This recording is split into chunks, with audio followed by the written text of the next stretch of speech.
बानी पाकिस्तान कायद आज़म मोहम्मद अली जिन्नाह की जानिब से पाकिस्तान को एक फलाही रियासत बनाने का ख्वाब इसलिए भी शर्मिंदा ताबीर नहीं हो सका कि वो क़याम पाकिस्तान के फौरी बाद दुनिया से कूच कर गए और ये ताकत की एक ऐसी कुर्सी बन गया जिसके गिर्द म्यूजिकल चेयर का खेल शुरू हो गया।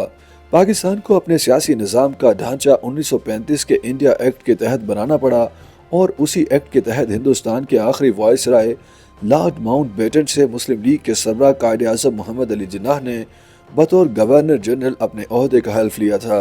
मुल्क में सदारती और पार्लिमानी निज़ाम और मार्शल लॉ के अदवार में अब तक मजमूई तौर पर 14 सदर इस मनसब पर फाइज रह चुके हैं और पाकिस्तान के आइनी सरबराह के ओहदे के लिए कौमी सूबाई असम्बलियों और सेनेट के अरकान ने 9 मार्च 2024 को एक बार फिर नए सदर का इंतखाब किया।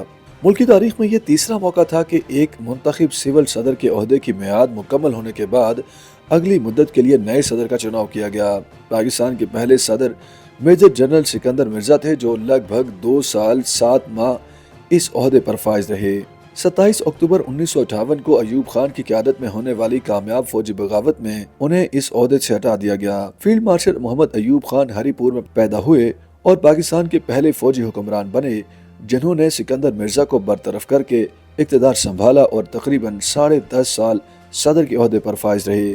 आगा मोहम्मद यहया खान चकवाल में पैदा हुए और उन्होंने पाकिस्तान की तारीख के सबसे पेचीदा और कठिन तरीन दौर में एक फौजी हुक्मरान के तौर पर इक़्तिदार संभाला। 1971 में भारत से जंग में बदतरीन शिकस्त और मुल्क के 2 लख्त होने पर राय आमा यहया खान के इस कदर गैर मुवाफिक हो गई कि उनका मजीद अपने ओहदे पर बरकरार रहना नामुमकिन हो गया।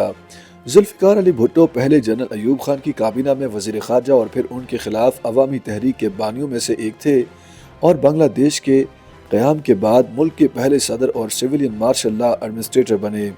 जुल्फ़िकार अली भुट्टो ने मुल्क को 1973 में मुत्तफ़िक़ा आइन दिया। इसके अलावा एटमी सलाहियत का हुसूल और अवामी शऊर उजागर करने में जुल्फ़िकार अली भुट्टो का किरदार इंतहाई अहम तस्वुर किया जाता है। फजल इलाही चौधरी 1973 के आइन के तहत जुल्फ़िकार अली भुट्टो के बाद पाकिस्तान के वो पहले सदर बने जिनके पास वज़ीर आज़म से कम इख्तियारात थे। वो 5 साल 1 माह इस ओहदे पर फाइज रहे।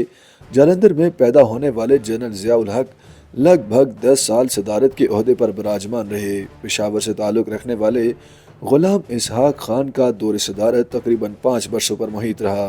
गुलाम इसहाक खान ने 2 साल के अंदर ही 8वीं तरमीम के तहत सदर को हासिल इख्तियार इस्तेमाल करते हुए बेनज़ीर भुट्टो की हुकूमत की बिसात लपेट दी। उसके बाद नवाज शरीफ की हुकूमत आई। शुरुआत में तो उनकी हुकूमत के गुलाम इसहाक खान के साथ ताल्लुकात बेहतर रहे लेकिन रफ्ता रफ्ता हालात ख़राब होते गए और नौबत यहाँ तक पहुँच गई कि जुलाई 1993 में नवाज शरीफ न सिर्फ खुद वजारत उज़्मा से हाथ धो बैठे बल्कि गुलाम इसहाक खान को भी साथ ले डूबे। डेरा गाजी खान से ताल्लुक़ रखने वाले सरदार फारूक अहमद खान लगारी पीपल्स पार्टी की भरपूर हमायत के साथ 1993 में मुल्क के सदर बने। मोहम्मद रफ़ीक तारड़ 1997 में सुप्रीम कोर्ट के जज के तौर पर रिटायर होने के बाद पाकिस्तान मुस्लिम लीग नून के टिकट पर सेनेट के रुकन मुंतखब हुए और 1 जनवरी 1998 को मुल्क के सदर बने। जब जनरल परवेज मुशर्रफ ने 12 अक्टूबर 1999 को नवाज शरीफ की हुकूमत को बरतरफ किया तो उन्होंने अपने लिए चीफ एग्जीक्यूटिव का ओहदा मुंतखब किया और रफ़ीक तारड़ को सदर रहने दिया। लेकिन कुछ अरसे बाद उन्हें महसूस हुआ कि मुल्क के दूसरे फौजी सरबराहान की तरह उन पर सदारत ही सजेगी, इसलिए उन्होंने भी एक रेफरेंडम मुनाकिद करवाया और रफ़ीक तारड़ को घर भिजवाकर 20 जून 2001 को खुद सदारत का हल्फ उठा लिया। परवेज मुशर्रफ का दौरे सदारत रफ़ीक तारड़ और चौधरी फजल इलाही की तरह इख्तियारात से आरी न था। उन्होंने 58(2)B का गड़ा मुर्दा निकाला और उसे असम्बली और वज़ीर आज़म के सर पर तलवार की तरह लटका दिया, जिसके बाद वज़ीर आज़म के ओहदे की हैसियत सानवी हो गई। परवेज मुशर्रफ ने अपने इक़्तिदार को तूल देने और महफूज करने की खातिर 30 अप्रैल सन 2002 में एक सदारती रेफरेंडम करवाया जिसके मुताबिक 98% अवाम ने उन्हें आइंदा 5 सालों के लिए सदर मुंतखब कर लिया। आसिफ अली जरदारी ने मुखालिफत के बावजूद इक़्तिदार संभालने के फौरी बाद मुफाहमती पॉलिसी इख्तियार की और 5 साल इस पॉलिसी पर अमल पर रहे।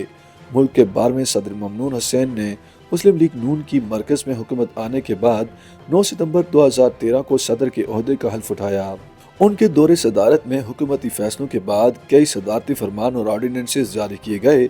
इसके अलावा उनकी हैसियत आइन के तहत रस्मी ही रही। सदर मुमलिकत डॉक्टर आरिफ अलवी ने पाकिस्तान तहरीक इंसाफ की मरकज़ में हुकूमत आने के बाद 9 सितंबर 2018 को ओहदे का हल्फ उठाया था। आरिफ अलवी पर उनके दौरे सदारत में कई बार आइन शिकनी के इल्ज़ामात लगे। आसिफ अली जरदारी इत्तेहादी जमातों की हुकूमत आने के बाद 9 मार्च सन 2024 को दूसरी बार मुल्क के सदर मुंतखब हुए। आसिफ अली जरदारी को मजमूई तौर पर 411 इलेक्टोरल वोट मिले, जिसमें से चारों असम्बलियों से 156 जबकि पार्लियामेंट से 255 वोट मिले। मजमूई तौर पर पाकिस्तान के 14 में से 5 सदूर फौजी जबकि 9 सिविलियन थे।